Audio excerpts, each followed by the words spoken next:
The creative power of the mutation selection mechanism as to produce all this genetic information. Indeed. What is the most powerful demonstration, in your opinion, that the Darwinian mechanism of natural selection has this great creative power? Well, I would give you, you asked me for the most powerful one, and I will give you two.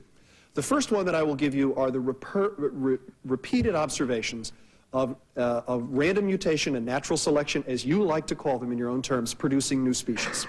And I can give you several examples of new species that have emerged within human observation.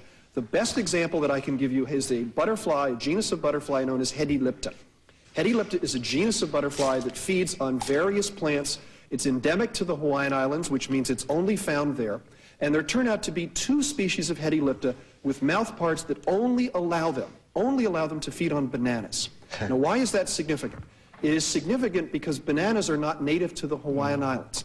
They were introduced about 1,000 years ago by the Polynesians. We know this from the written records of the Hawaiian Kingdom. And what that means is that by mutation and natural selection, these two species have emerged on the Hawaiian Islands within the last 1,000 years. And I think that's a very good case in point. And I'll give you another one if you would indulge me, but I figure you only asked for one. Want another? Sure, go ahead. Okay, here's another. In the November 7th or November 14th issue of Science magazine, a number of investigators wanted to test the Darwinian hypothesis that you folks say is never tested. And the way in which they did this was to take the receptor protein for the human growth hormone. It's a receptor to which the human growth hormone fits in precisely, and they did it a terrible genetic disservice. They mutated, they cut out an essential amino acid right in the middle of the receptor called tryptophan. With that gone, just like that mousetrap, it wouldn't have been expected to work. They then allowed a natural selection process to take place to see whether the cells, under their own observation, could mutate the receptor gene sufficiently to bind the receptor. And after 7 generations, lo and behold, there it was. And it illustrates beautifully the ability of natural selection to respond to mutations in proteins to co-evolve. Mr. B. I'd like to ask a different question. I do not find that result impressive, but we can talk about that later. When you say you don't find it impressive, that's what Richard Dawkins calls the argument from personal incredulity. But you realize which is my evidence.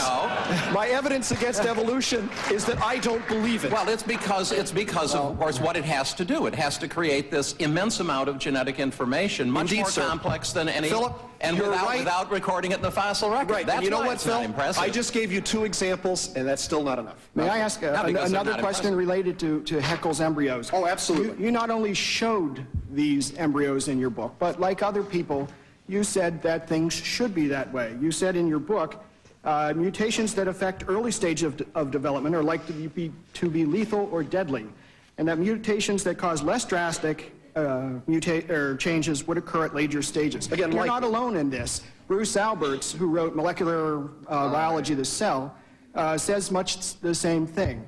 Now we know that is not the case, and that early embryos can in fact change. Because you and Bruce Alberts, the president of the National Academy of Sciences... Is there a question? Yes, here it is. Because you two did not, because you thought Darwinism would produce this result, which is now shown to be fraudulent, is it safe to say that no scientist in the world understands how Darwinism could affect embryology? Oh, absolutely not. May I answer even though we're out of time? Very briefly. Okay, very brief answer is, you read a quote and you pretended it meant something else. The quote that you read was, mutations in the early stage are less likely to survive, not impossible, and then you pretended to say that it meant that they couldn't survive. The fact that something is less likely, the fact that something is less likely, the fact that something, I'm answering, the fact that something is less likely does not rule it out. I agree with that, Alberts would agree with that, and I think everyone in the audience would agree with it too. Professor Thank Miller. you.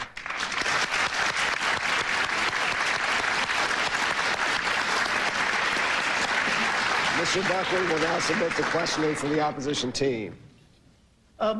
Let me kick off, Mr. Buckley. I guess my basic question is, why are you on that side rather than ours? I mean, are your objections religious? Are you against evolution? Are you against natural selection? Are your objections religious? Are they social, or what? Well, I object to the way in which your confederates, will leave you out of it as a matter of politesse, conduct themselves. They conduct themselves by simply assuming that people who argue the contrary or naifs or ignorant. It seems to be manifestly they are not. But my objection to your position is its ideological fixity. What you're speaking from is a dogmatic position from which everything else derives as one would expect. Right? I can't help feeling that Seton Hall University speaking from a dogmatic position is not necessarily a fault. Well, no, that's quite correct. If you could give us a progenitor more conclusive than Darwin, we might accept his dogmas. The notion that all dogmas are equal is what? False. Is well, it's at least false, but it's also it's also a disguise, really, for unmethodical thought, I would guess. But go ahead. What line are you pursuing? Well, basically, I'm trying to understand why it is that you're against evolution. I mean, I could well understand. Is it because Richard Dawkins has linked evolution with atheism? Is it because some evolutionists have been socialists? Why? Because if it is, we'll give you a list that you'd like. No, let's not be silly. For scientific materialists, the materialism comes first, the science comes thereafter. So my quarrel, and that of most of my colleagues, is with the extent to which you seek to imperialize over the entire question to the point of opposing a creationist thought in scientific and departments within the schools. This seems to be quite unnecessary in order to advance your own postulates. Ms. Scott. Is it necessary to invoke the hand of the Almighty in something like understanding cell division or understanding an internal combustion engine? No. If not, why is it necessary in understanding the history of life? It is so frustrating to say something, then have to say it again. I said in my opening statement, the second sentence, was that we don't demand that you acknowledge creation and displace evolution. We demand that you acknowledge creation as an alternative explanation, one which we find more plausible. Now, this is as far as I am ready to go in this exchange. I am a practicing Catholic. Under the circumstances, have made certain commitments, but none of what I have said yet derives exclusively from that position. Mr. Berlinski is himself not a believer, and he's certainly eloquent in his dissent from your position. I think well, go ahead, Ken. Let me ask a question along those lines, because you bring up your faith, and I have to tell you that over the weekend, looking for a weakness, I read Nearer My God, your recent book, which I much admired. I thought it was a marvelous explanation of the faith that you and I share. And I want to read a quotation to you, and as everyone in the audience will know, I came tonight with the hope to be remembered as the guy with the placards. And the quotation is an important one. New knowledge has led to the recognition of more than a hypothesis in the theory of evolution. It is indeed remarkable that this theory has been progressively accepted by researchers following a series of discoveries in various fields of knowledge. The convergence, neither sought nor fabricated, the results of work that was conducted independently, is in itself a significant argument in favor of this theory. Would you care to speculate who said that, sir? Well, the answer is I have no quarrel with it.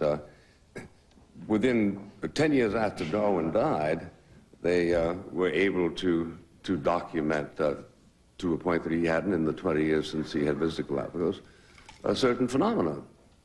I have no quarrel with those phenomena, but I think it's correct to classify them as microevolutionary, not macroevolutionary. Well, in that point, I think you're in disagreement with Pope John Paul II, who made that statement. No, wait a minute. Pope John Paul II said that he could not countenance any explanation which sought to account for the forces of living matter other than as mere epiphenomena of the matter and are therefore incomparable incompatible